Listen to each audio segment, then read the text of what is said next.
Amazon's decision to bail on plans for a headquarters in New York City is igniting a debate about the role of government subsidies for wealthy companies. Google announced a major expansion across the United States this week. They're building a new billion-dollar campus right here in New York, and they're doing it without actually any incentives from the public. A deal in Wisconsin is drawing scrutiny as well. Taiwan's Foxconn got $4 billion in incentives to build a manufacturing plant. Donald Trump personally took the credit for that. 2 years later, it's unclear when the jobs will arrive. And this is not Amazon's first controversy, by the way. Their Seattle headquarters was also problematic for a lot of people. Seattle councilors even visited New York, warning politicians to learn from their mistakes and consider the housing and transportation issues Amazon might end up bringing with it. Amy Liu is the head of the Metropolitan Policy Program at Brookings. Amy, thank you so much for being with us. So would you describe the multi-billion-dollar package of incentives that Amazon was offered to stay in New York City or to come to New York City? Would you describe that as corporate charity? What are your thoughts? Well, first of all, Amazon received $3 billion from state and local leaders for locating in New York. And that has certainly been the source of the backlash in that city. Now, economic development subsidies for companies to create jobs have been part of the economic development DNA in the United States since the 1980s. But what has been so maddening for taxpayers is the size of the subsidies have grown enormously in recent years. You mentioned $4.5 billion for Foxconn. We're talking $3 billion for Amazon at a time when we have huge inequality in the country. There's just not a lot of public tolerance for continuing to reward corporations with taxpayer funds when they don't need them. So do you think that the incentives would have been okay had they been absolutely 100% tied to, listen, Amazon, if you're going to come to Long Island City, you've got to invest in more trains, more subway trains, housing, workforce. I mean, I know that Amazon gave lip service to all of that, but a real commitment, if they had given a real commitment to those things, do you think it would have been different? Well, I think all of us would love to see really good corporate citizenship in our communities, and we do see examples of that. But I think in this particular situation, I would actually put a little bit of the responsibility on the state and local leaders themselves.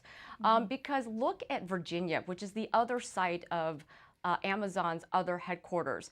They put forward a incentive package that was only $500 million for the 25,000 jobs.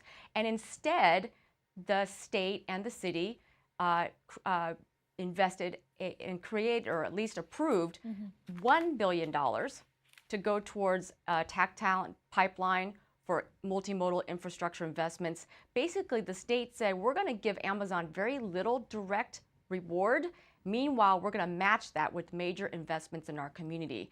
And that is actually the right way that public officials should actually position these kinds of opportunities. You know what, Amy? Some people say, and I spoke to a U.S. congressman yesterday on the show, and he was basically saying that, there could be an element of U.S. politicians or local politicians in New York pandering to local politics because he felt, I'm using his words, that what Amazon was bringing to the city in exchange for that $3 billion in incentives was far greater than what the city was losing. So, for example, everyone's talked about the 25,000 jobs, but also the amount of revenue that would, or economic activity that would have been generated, in their view, would have been far greater than $3 billion. So some people say that this was just politicians trying to pander to local politics. I mean, is there an element of that you might be able to agree with? Well, there's definitely a contingent of constituencies in New York that are very disappointed that a very small, vocal minority basically killed this deal. And this is Black and Hispanic residents in the surrounding neighborhoods were really supportive of Amazon coming because you're right, it will create 25,000 jobs, but those 25,000 jobs will create more jobs in restaurants and local industries where they could be hired.